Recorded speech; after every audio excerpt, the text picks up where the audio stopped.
Eyang. Ingin bertanya, Eyang. Oh iya. Ada apa? Ini Eyang kan ada kasus. Komputer itu dinyalakan Eyang, tapi gambarnya itu tidak muncul di layar monitor. Orang ini kan biasanya tertuju langsung ke memori utama Eyang. Di memori utama itu biasanya pinnya itu dibersihkan Eyang. Kenapa kok dibersihkan Eyang? Oh, itu alasan mengapa dibersihkan ya. Iyalah, saya ulang di sini. Berarti ada sebuah komputer dinyalakan dan dia sudah nyala, namun tidak muncul tampilan di layar monitor. Ya, biasanya teknisi itu menuduh memori RAM. Lantas RAM itu dibersihkan di pin-pinnya ini. Caranya dibersihkan dengan menggunakan penghapus pensil yang halus itu, biasanya itu ya, atau dengan cara lainnya. Nah, patut dicatat di sini, memang coba ini mana motherboardnya ya, motherboard ya. Jadi kalau dia itu terpasang pada motherboard kayak begini, itu dengan bertambahnya waktu lama-kelamaan, itu akan kotor biasanya karena faktor debu yang menempel pada pin-pinnya ini. Atau kalau tidak begitu, karena adanya peristiwa oksidasi pada pin-pin ini, yang nanti akan menimbulkan kotoran juga di sini. Nah, kalau itu terjadi, akhirnya nanti memori ini tidak bisa terkoneksi ke motherboard secara langsung. Jadi terhalang oleh kotoran tadi. Makanya kotoran itu harus dibersihkan. Nah, ketika dia sudah dibersihkan, dia bisa terkoneksi dengan sempurna. Ya, hal ini sama aja. Itu juga terjadi pada kartu grafis ya. Coba. Nih, ini dibuat di kartu grafis. Sama ya. Nanti kalau kasus macam itu, kalau bukan RAM-nya, biasanya orang menuduh kartu grafis. Nah, sama dia akan membersihkan pin-pinnya ini, dibersihkan, ya, supaya dia bisa terkoneksi langsung ke motherboardnya, kayak begitu. Nah, untuk jelasnya, coba di sini saya jelaskan proses ya, dari komputer mulai dinyalakan pertama kali sampai dia keluar tampilan, agar lebih jelas. Gini, pada saat komputer itu pertama kali dinyalakan, maka dia akan menghubungi BIOS. BIOS nanti singkatan Basic Input Output System. Nah, BIOS ini nanti dengan sendirinya, jadi BIOS itu adalah software itu ya. Software yang tertanam ada di motherboard di sini, di salah satu chip di sini. Dia nanti akan memeriksa seluruh perangkat komputer yang terkoneksi padanya. Misalnya, di situ memeriksa memori utama atau RAM. Kemudian storage, yaitu hard disk atau SSD. Kemudian kartu grafis, itu dicek semua spesifikasinya bagaimana, kemudian dia normal atau tidak. Ya, kalau dia normal, nanti dia akan melanjutkan pada proses berikutnya. Nah, proses mengecek perangkat-perangkat yang ada itu dikenal dengan istilah POS. Ya, jadi itu nanti istilah POS. Nah, kemudian lanjutannya kalau itu tadi sudah sempurna, maka apa yang dilakukan komputer? Komputer itu akan masuk menghubungi ke storage, hard disk atau SSD, yang tempat untuk menyimpan sistem operasi. Dia akan membaca sistem operasi itu, setelah dibaca akan disimpan di memori utama atau di RAM. Ya, disimpan di RAM ini. Nah, setelah disimpan di RAM ini, maka dia dikirim ke monitor untuk ditampilkan ke layar monitor. Nah, proses mulai komputer itu dinyalakan hingga tampil sistem operasi ini, misalnya itu Windows, itu dikenal dengan istilah booting. Ya, jadi itu istilahnya di situ. Nah, sekarang begini, ketika POS itu sedang berjalan, yaitu saya ulang ya, komputer dinyalain, kemudian BIOS bekerja, BIOS mulai memeriksa perangkat-perangkat itu dikenal dengan nama istilah POS. Nah, kemudian ketika dia memeriksa memori ini, nggak terbaca memorinya.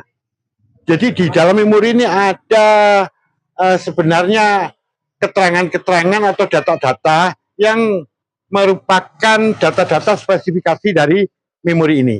Ya, data-data spesifikasi itu biasanya tertulis ini loh, di chip yang kecil sekali. Di sini ada itu biasanya chipnya. Nah, ini kecil ya. Sini. Ini namanya SPD ya. Ya, ini SPD. Nah, dia itu di zaman situ. Nah, ini nggak kebaca SPD-nya itu. Dan karena nggak kebaca, karena yang tadi kotor, ya, akhirnya dia tidak bisa menampilkan tampilan ke layar monitor. Apa yang dikirim ke layar monitor kalau ininya aja nggak kebaca? Nah, itu tadi ya alasannya. Ya. Yang mau tanya yang tadi kan bilang push gitu ya Ya, push. Push sendiri itu apa sih ya Oh ya, push itu power on self test. Oke, di sini. Ini saya tuliskan ya. Push. Wah, ini terlalu jauh nih. Oke, saya tuliskan gini. Push. Kelihatan ya di situ ya. Kelihatan ya. Nah, itu singkatan. Ini saya gedekan aja. Power ini on self. Ini L ini ya. Wah, ini L-nya.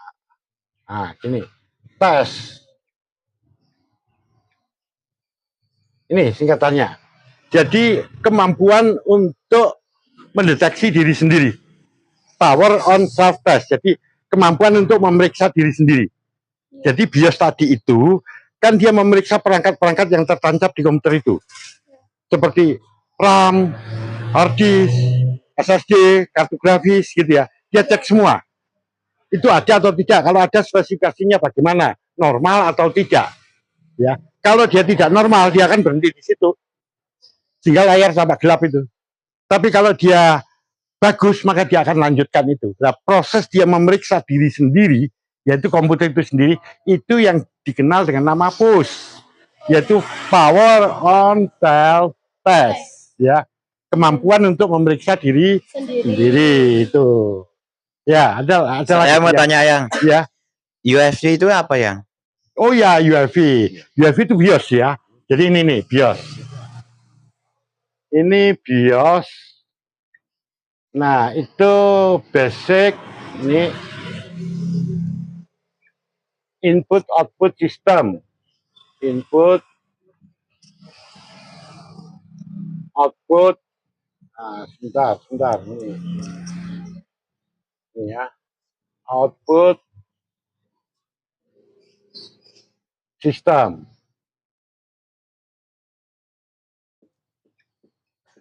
Nah, kemudian tadi apa UEFI ya? Ya.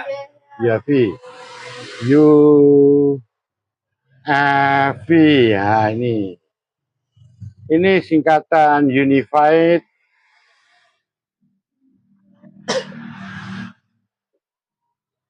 Extensible Nah, ini.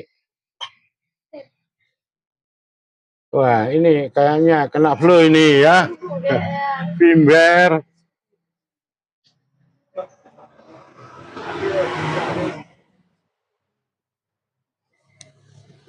interface. Bentar ini. Nah, ini. Jadi apa sebenarnya UEFI ini? Unified Extensible Firmware Interface ya. Itu adalah BIOS sama. Jadi kalau yang lama itu namanya BIOS, kemudian BIOS ini diperbaiki, dikembangkan ya. Nah, sekarang namanya jadi UEFI. Jadi UEFI itu adalah versi modern, versi yang lebih maju, yang sekarang dipakai untuk komputer-komputer masa kini. Itu namanya UEFI. Jadi UEFI ini adalah perkembangan dari BIOS ya, pengganti BIOS ya yang lebih modern. Nah, itu UEFI. Ya. Saya yang mau bertanya ya. Kalau cold boot sama warm boot itu apa sih? Oh ya, cold boot, warm boot ya. Oke, ini. Cold boot. Ini. Dan warm boot ya. Oke. Ini. Warm boot. Ini. Nah, tadi sudah tahu booting ya. Booting atau boot itu adalah peristiwa mulai komputer itu dinyalakan hingga tampil sistem operasi. Nah, begini ya. Apa cold boot? Apa itu warm boot? Nah, itu sebuah istilah. Jadi kalau dimulai dari komputer tadinya mati, kemudian kamu nyalakan sehingga tampil sistem operasi, itu namanya proses ini adalah cold boot. Tapi ada kalanya orang kayak begini, nah komputer ini sudah jalan gitu. Mungkin karena sebab apa begitu ya, ketika sedang berjalan dia restart dengan sengaja, di restart atau di reset, sehingga dia akan mengulang dari awal lagi kan. Nah, proses booting kayak gini, jadi dari awal lagi hingga muncul sistem operasi Windows tadi, itu disebut warm boot ya. Jadi booting yang dimulai ketika dia sudah jalan, karena sebab apa gitu dia di restart atau di reset, maka dia menjadi tampil kembali kayak gitu. Itu namanya warm boot ya, tahu ya? Ya, jadi cold boot sama warm boot. Ya, ya. Saya mau bertanya yang, ya. SPD itu apa yang? Oh ya, SPD. Sebentar. Waduh, nggak ada penghapus ya. Tapi di sini aja sama ini. SPD. Bukan sarjana pendidikan ini ya. Bukan ini. Ini serial, ini ya. Ini serial present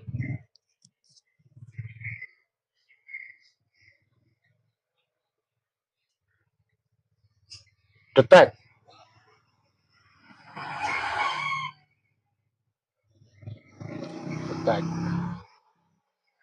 Nah ini.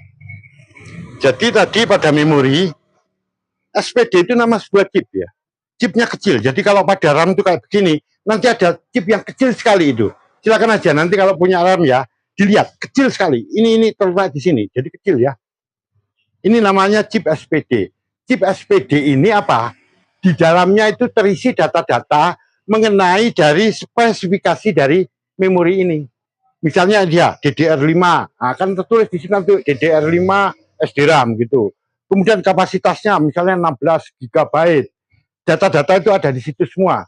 Kemudian dia kecepatan busnya berapa, frekuensinya, ya. Kemudian fitur apa saja yang ada, itu nanti terekam atau sengaja dimasukkan di chip SPD ini. Ya, dia tidak bisa hilang. Jadi dia permanen ada di situ. Yang nanti data-data ini akan dibaca saat booting, yaitu saat push tadi. Nah, itu SPD. Oke, ngerti? Ya. Jadi tadi mengapa dia dibersihkan di sini adalah untuk menghilangkan kotoran atau karena faktor oksidasi agar dia bisa terkoneksi langsung ke motherboardnya ke sini. Kalau sampai dia nanti tidak terkoneksi atau karena ada gangguan kayak gitu, ketika saat push nanti kelihatan. Ketika dalam saat push itu nggak bisa dibaca ya, data yang dari SPD tadi nggak bisa dibaca, maka langsung komputer akan blank ya. Jadi tidak tampilnya di layar tidak ada tampilan di layar monitor itu dikenal dengan nama apa itu ya, blank screen. Blank screen. Iya, atau no display ya, biasanya itu sebutannya ya. No display atau blank screen. Biasanya istilah kayak gitu. Jadi layarnya hanya tampak hitam aja, tidak ada tampilan apapun. Nah, itu kalau tadi ada gangguan kayak begitu, makanya setelah dibersihkan tidak akan terjadi lagi blank screen atau no display tadi. Ya.